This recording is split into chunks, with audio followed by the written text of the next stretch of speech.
morning, good afternoon, good evening, wherever you are, whenever you're listening to this. I hope you're having an okay time. I hope you're okay. And if you're not okay, I hope you're going to be. It's a hard time. I know everyone's having a bit of a hard time. So I should feel guilty about complaining about my menstrual issues, but wow. Do you know the industrial strength painkillers that I have to take to be able to function? And by function, I mean sit up in my bed and use my phone to write. Like industrial strength painkillers. And this is why, when women are sick, when they get sick and they're like, this is nothing. This can't be anything serious. I deal with pain worse than this once a month, So I'm just here hoping that tomorrow will be better. Because of course I have deadlines. I have 3 deadlines because I am a workaholic and I am addicted to working. So I keep getting more work to do even when I don't really have to. It's a disease. I got it from my mother. She's the one who gave it to me because, she finds you sitting down reading a book and she's like, you're reading a book. Like it's the most criminal thing you can do, You're supposed to be up and doing something, So there's that guilt always in the back of my mind that I have 10 minutes. How could I have 10 minutes where I'm not like occupied with work? It's criminal. I've been trying to wean myself off of it. It's not easy. It's not easy to wean yourself off of your childhood hang-ups or whatever it's called. The hang-ups your parents give you stay, they don't go away.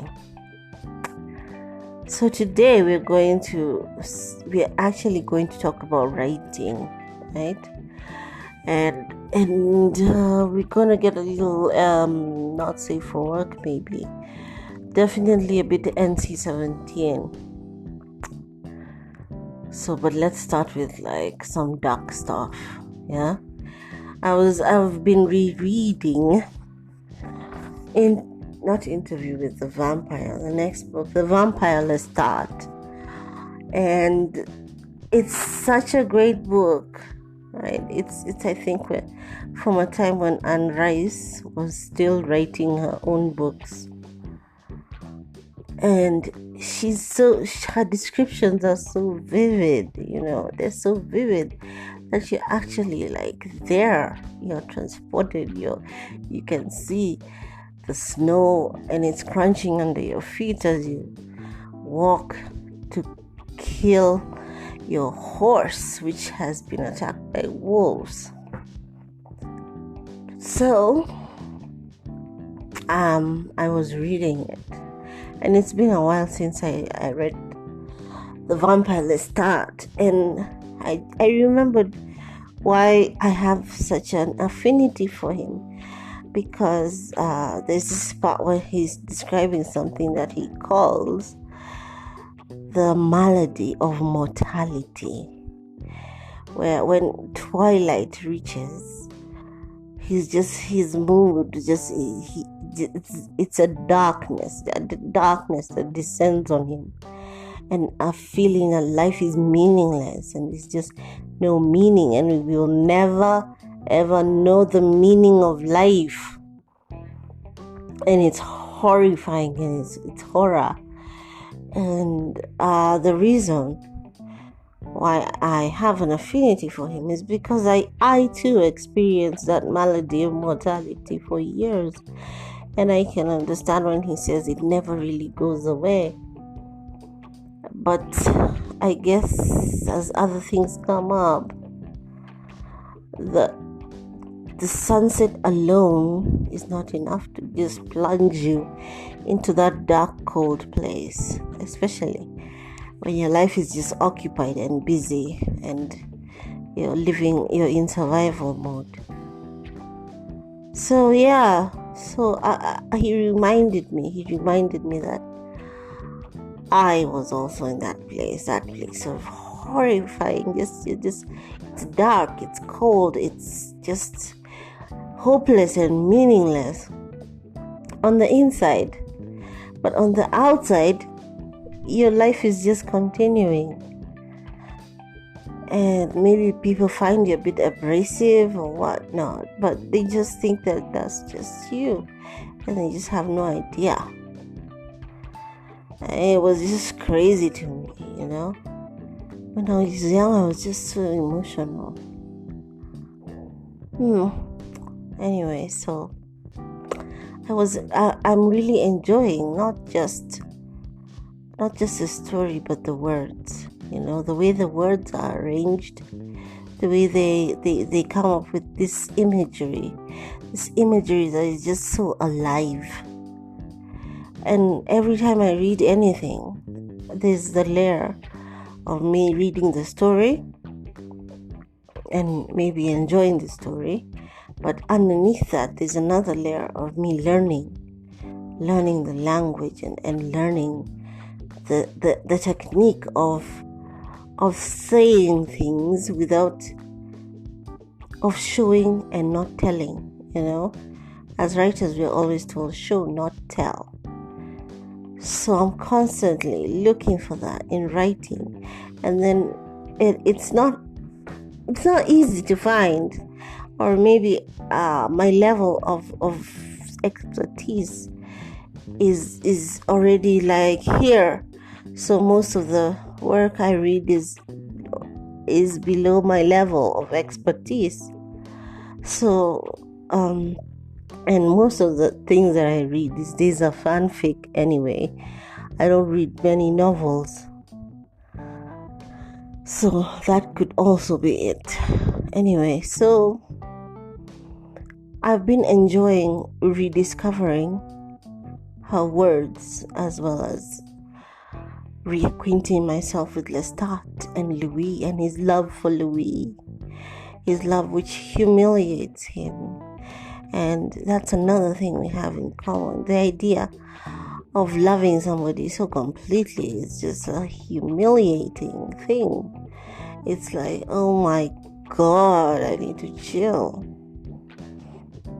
Although it's also something that I envy, because I would love to be in that position of feeling humiliated by how much I love somebody, because it also makes you feel so alive. And I haven't felt like that in years, decades even. So it would be nice. But in the meantime, I enjoy reading about other people's love and how it can unman them, Oh, I forgot again. Give me a minute.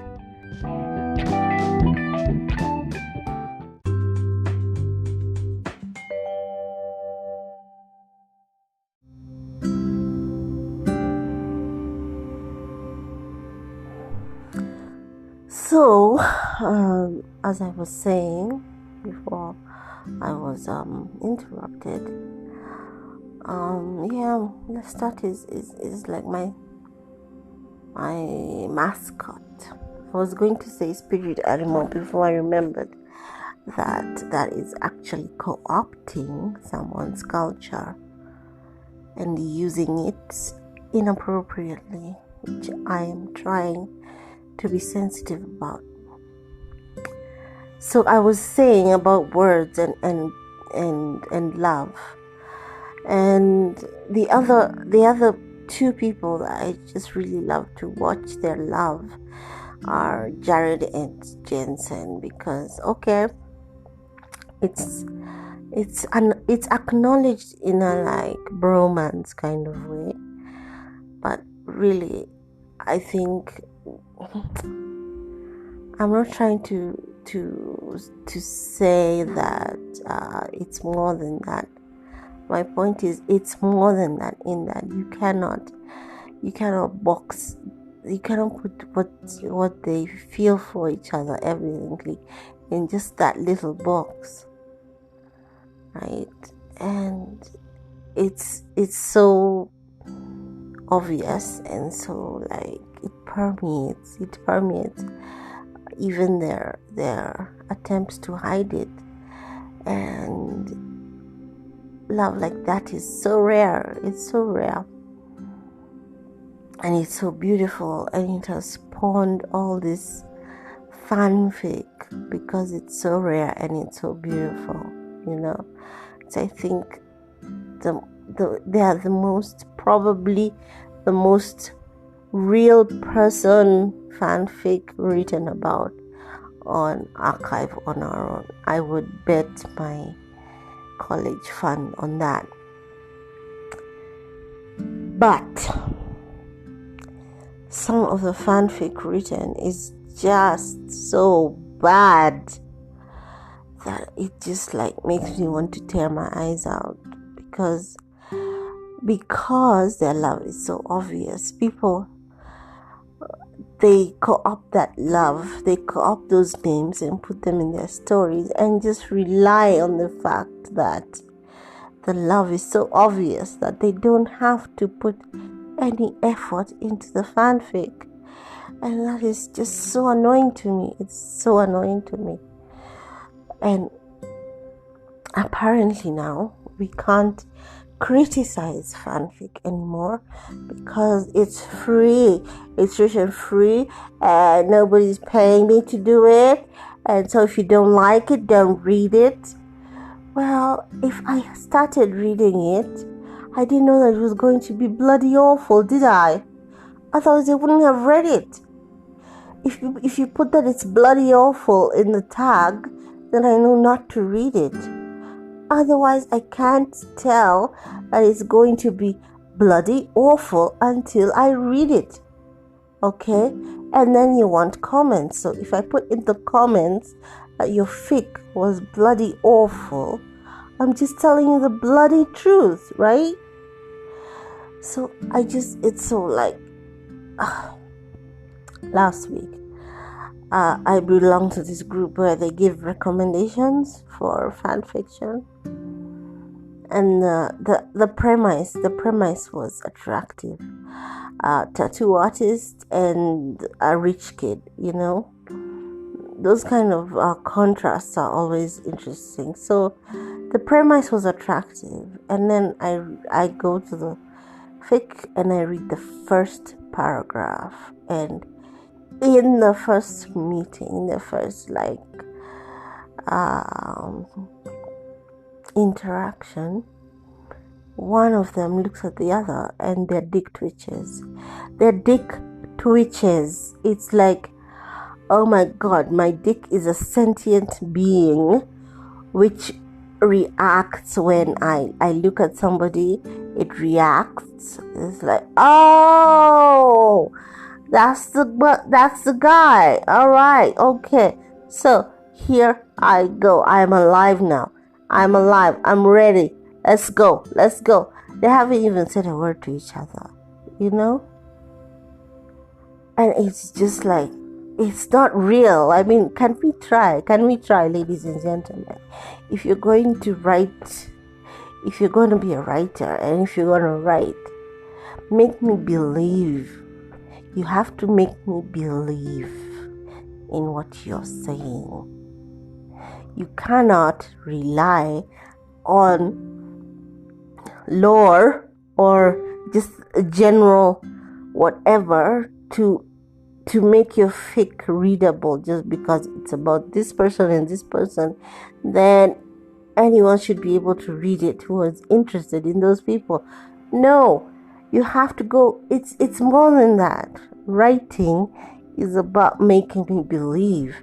when I see people in these groups, these writing groups, and they're asking, am I allowed to do this? Am I allowed to do that? Who are you asking? Who's writing the story?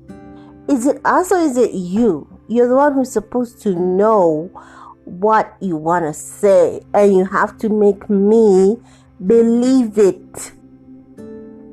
Make me believe that what you're saying is something that I want to hear, that I want to know about, that I want to know what happened next,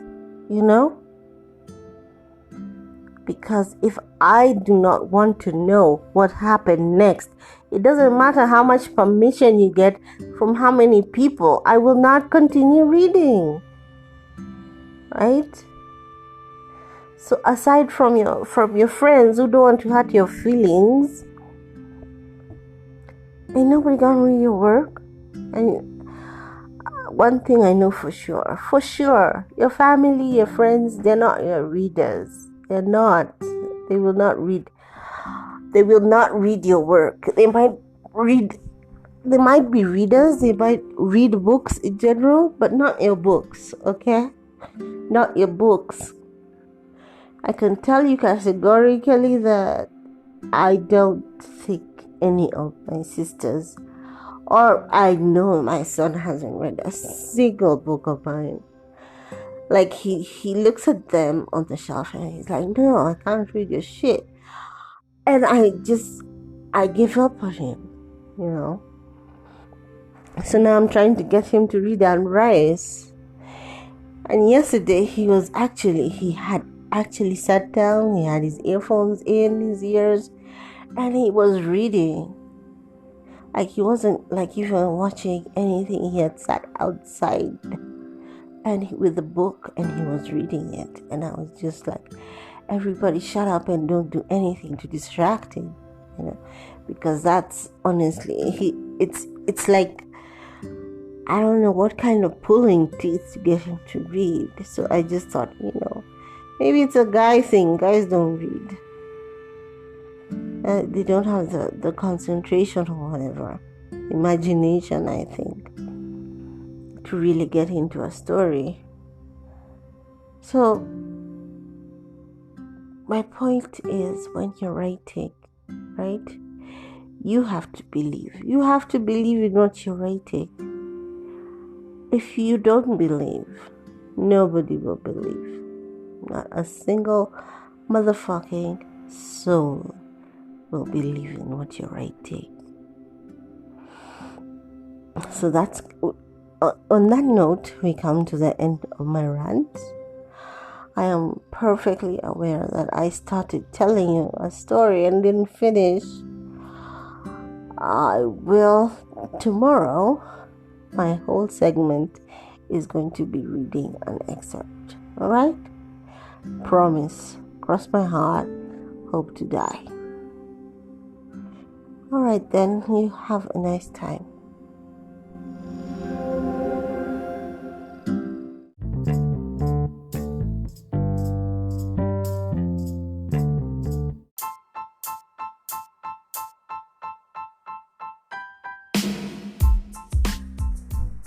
Thank you for joining me on this session.